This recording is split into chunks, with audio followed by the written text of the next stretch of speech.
Hello YouTube.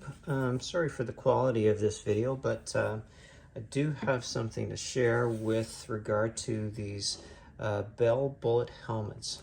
If you have one, you probably learned quickly that there are a few issues with the helmets. One is the wind noise.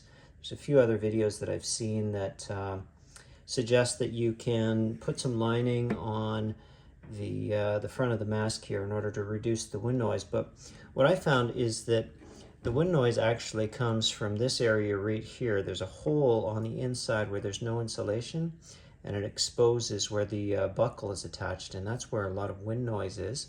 The other problem is that the speaker holes are over here, and my ear, and I would assume that this applies to many others of you, is right over here. And so not only did the speakers not really fit, they were kind of jabbing into my head, but they weren't over my ear hole.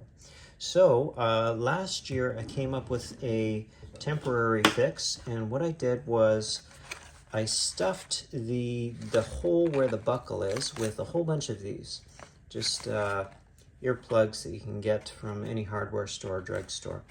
And I put an old set of headphones in, wired them into my Cardo unit. These are JBL, I think 205s, and it worked decently. Obviously, they're not going to work as well as the Cardo speakers that come for the helmet, but it worked decently. The only problem that I had at the end of the season is that these were starting to wear out and lose their shape, and every once in a while they'd fall out. I'd have to repack it.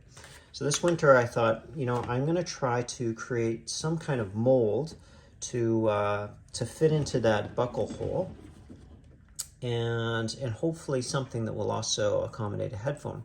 So I got a molding kit off of Amazon. I tried to do different molds, and I was decently successful with this, but I couldn't get something that was an exact fit, and it wouldn't hold the headphone quite as well.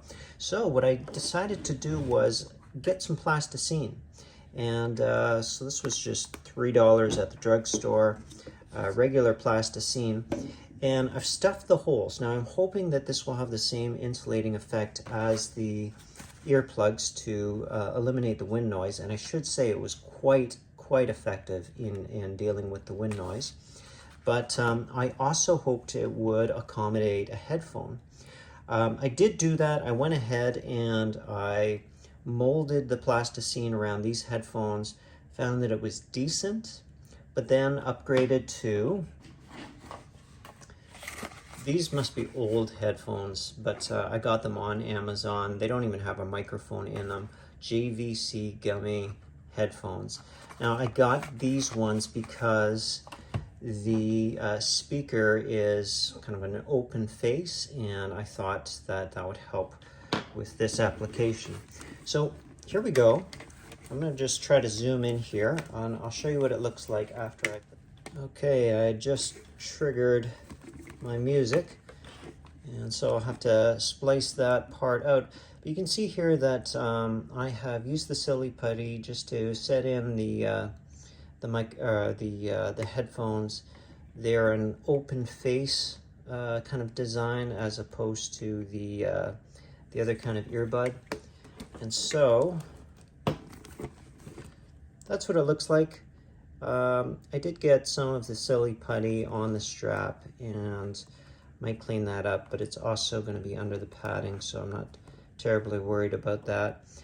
Yeah, the silly putty's going to stick on there. If I was selling the helmet, I would be more concerned about that, but there it is, and it does sound pretty decent. So I'm going to put the padding in and then show you what that looks like. Okay, so with the padding in, I'm going to just try to get a decent shot of this. That's what you see. I'm not going to get a great shot at this. Try to take a photograph after, but maybe from this angle. Okay, so everything's kind of neatly in there. The only issue that I can foresee is if someone had long hair, silly putty in hair is a disaster. My hair is short, so I don't think this is going to be a problem. The only thing that I will have to test now is the effect of the wind noise, and I think what I'll do is, if the wind noise is not, if the silly putty is not as effective with the wind noise, then I might pack some of these in and then repack the silly putty over the speakers. Anyway, it sounds great. I'm hoping this is a great solution, and hopefully this will alleviate some frustration for others of you there who bought this great helmet, but found the wind noise and the speaker hole placement is just not something that works. Anyway, take care. Bye-bye.